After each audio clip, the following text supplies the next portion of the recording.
ഈ കേരളത്തിൻ്റെ ആവശ്യങ്ങളും പ്രശ്നങ്ങളും ഒക്കെ അറിഞ്ഞ് എന്നുള്ളതാണല്ലോ ഈ ശ്രീ ജോർജ് കുര്യൻ എന്ന മന്ത്രിക്ക് വകുപ്പുകൾ നൽകിയിരിക്കുന്നത്. ഫിഷറീസ് ആണെങ്കിൽ അങ്ങനെ, ന്യൂനപക്ഷക്ഷേമം, ക്ഷീരവികസനം.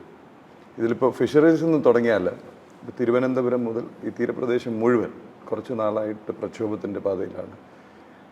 സംസ്ഥാന സർക്കാരിനൊന്നും ചെയ്യാൻ കഴിയാത്ത പല പ്രശ്നങ്ങളും, ഞാനിപ്പം ഈ തിരുവനന്തപുരം മുതലുള്ള ഓരോ പ്രശ്നമായിട്ട് ഇപ്പോൾ എടുത്ത് ചോദിക്കുന്നില്ല.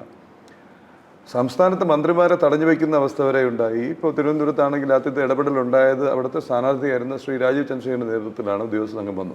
അപ്പോഴും അദ്ദേഹം പറഞ്ഞത് വകുപ്പ് തലത്തിൽ നടപടികൾ ഉണ്ടാവണം. ഇത്തരം പ്രശ്നങ്ങൾ ശ്രദ്ധയിലെത്തിയോ? അതിലേക്ക് വകുപ്പുകളുടെ പഠിച്ചു തുടങ്ങിയോ നടപടികളെ കുറിച്ച്? ഫിഷറീസ് എൻ്റെ വകുപ്പ് പ്രഖ്യാപിച്ചപ്പോൾ തന്നെ പല എം പിമാരെ എന്നെ വിളിച്ചിരുന്നു നമ്മുടെ കേരളത്തിലെ. അപ്പോൾ ഞാൻ പഠിക്കട്ടെ എന്ന് പറഞ്ഞു. അപ്പോൾ കഴിഞ്ഞ ദിവസങ്ങളിലെല്ലാം തന്നെ അതിൻ്റെ പ്രസൻറ്റേഷനും ബ്രീഫിങ്ങും ഒക്കെയായിരുന്നു.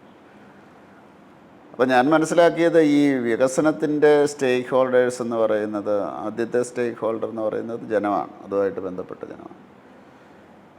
ഈ തീരദേശത്തിൻ്റെ എന്ന് പറയുന്നത് ഈ ഫിഷർമാനാണ്, മീൻ പിടിക്കാൻ പോകുന്നവരാണ്. അവർക്കാണ് കടലിൻ്റെ നിയമം അറിയാവുന്നത്.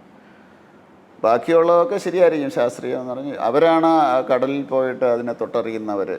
അവരുടെ അഭിപ്രായം തേടണം, അവരുടെ അഭിപ്രായങ്ങൾ എടുക്കണം, വിദഗ്ധരുടെ അഭിപ്രായം വേണം. മാത്രമല്ല അതിനുശേഷം ഒരു തീരുമാനം എടുക്കും.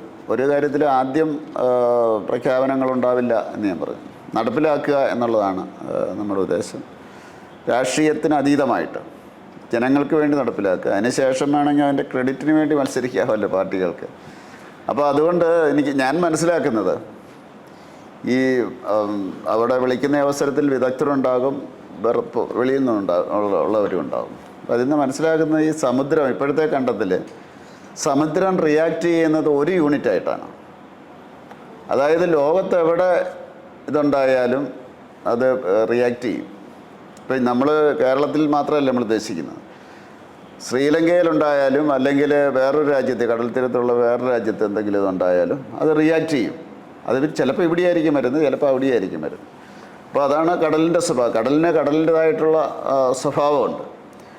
അപ്പോൾ അത് കണ്ടെത്തിയിട്ട് തന്നെ പരിഹരിക്കുക എന്നുള്ളതേ ഉള്ളൂ. കാരണം വികസന പ്രവർത്തനം ഇല്ലാതെ മുന്നോട്ട് പോകാൻ പറ്റില്ല. നമ്മൾ വികസനം നിർത്തിവെച്ചാൽ മറ്റ് രാജ്യക്കാർ വികസനം നടത്തും, നമ്മൾ എല്ലാ രീതിയിലും പുറകോട്ട് പോകും.